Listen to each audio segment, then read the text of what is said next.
This video is for university presidents and administrators currently dealing with campus protests. If that's not you, scroll on, but first maybe share it to Facebook or LinkedIn where a university president might be more likely to see it. Esteemed colleagues, I'm Dr. Sarah, and my background is in political science and theology. I also worked with the Occupy movement and several anti-war and anti-racism protests, some of which included the takeover of university buildings. I've witnessed city governments and universities effectively shut down these demonstrations peacefully with one simple tool, and I'm going to give it to you today. Spoiler alert, that tool is not more police. This tool may sound counterintuitive, but it works. The tool is listening. Listen to the protesters, and then give them what they want. In the case of demands for divestment, show them your investment portfolio. If you have a value statement that drives your investment strategy, show them that too. Make it a teachable moment. Disclose who manages your investments and how they make their decisions. Consider how you might include more student input in that process going forward. Ask protest leaders what that might look like. Challenge your students to collaborate with you on sustainable income streams that better align with their values. And yes,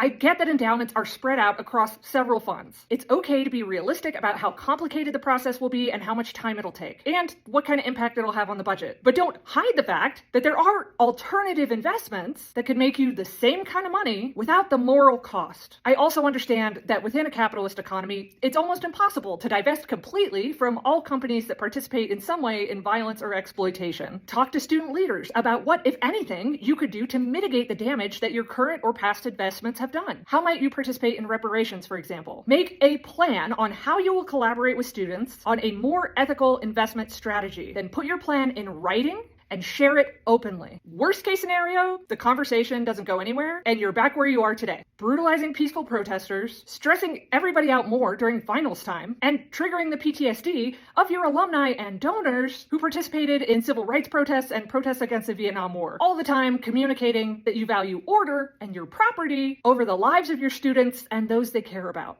Best case scenario, you become national news as a trailblazer. You model transparency, de-escalate the situation, protect student safety and your property, and maybe even discover some new ways to empower your students to advocate for the issues and people they care about.